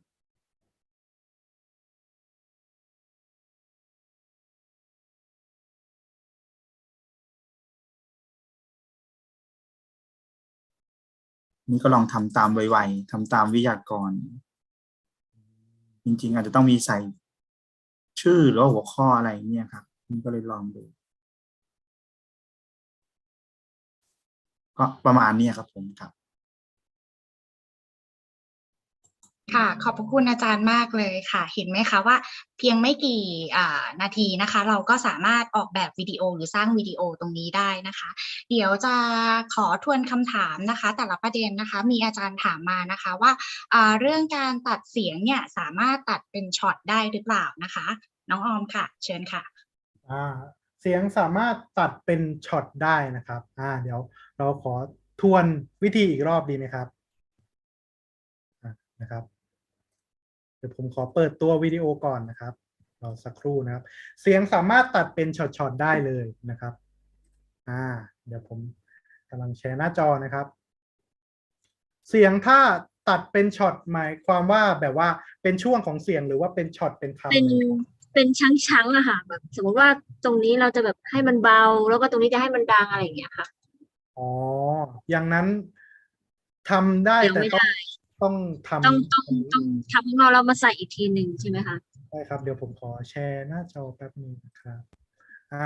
ช่วงนี้นะครับเราก็จะคลิกที่เสียงได้นะครับแล้วก็ตรงนี้เนี่ยเราก็สามารถย่อได้แล้วเราก็ปรับเสียงนะครับปรับเสียงเราสามารถขยายไทม์ไลน์ได้นะครับปรับเสียงตรงนี้ให้เบานะครับแล้วก็ปรับส่วนต่อไปให้ดังแต่ว่าถ้าเราปรับอย่างนี้เนี่ยเสียงมันก็จะโดดๆนะครับเบาดังเบาดังอย่างนี้ไปเลยนะครับเพราะตอนนี้คันว่ายังไม่มีเอฟเฟกต์ที่สามารถทำให้เสียงค่อยๆไล่จากเบาไปดังได้ค่ะขอบคุณมากค่ะโอเคครับแล้วคันว่าก็น่าจะมีการอัปเดตในอนาคตเพราะว่าตอนแรกก็ไม่สามารถตัดวิดีโอได้ตอนนี้คันว่ากำลังทำเรื่องเสียงอยู่นะครับโอเคครับน้องออมทวนเรื่องของการแชร์แล้วก็เดี๋ยวผมขอทบทวนวิธีการแชร์ลิงก์คันว่านะครับเพราะว่าเป็นประเด็นที่น่าสนใจมากนะครับทุกคนสามารถดูวิดีโอแบบออนไลน์ได้เลยเดี๋ยวผมทำให้ดูเลยครับ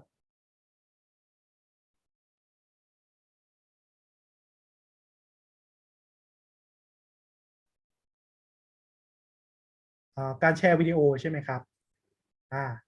การคลิกที่แชร์นะครับแล้วเราก็ไปที่ถ้าเป็นแก้ไขเนี่ยจะแชร์เพื่อช่วยกันตัดต่อนะครับสามารถทำได้แบบเดียวทางแต่ถ้าเราเป็นอาจารย์แล้วจะแชร์ลิงก์ให้นักศึกษาให้คลิกแชร์ลิงก์เพื่อดูนะครับแชร์ลิงก์เพื่อดูและคลิกลอกลิงก์ครับ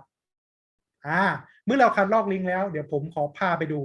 ลิงก์ที่ผมจะวางนะครับคราวนี้ลิงก์ที่ผม Copy มานะครับมันก็จะเป็นแบบนี้เลยครับสามารถแชร์ต่อได้นะครับแล้วก็นักศึกษาสามารถคลิกขออนุญาตปิดเสียงสามารถคลิกเล่นได้เลยแบบออนไลน์นะครับโดยไม่ต้องดาวน์โหลดแอปใดๆทั้งสิ้นนะครับนี่นะครับโอเคครับผม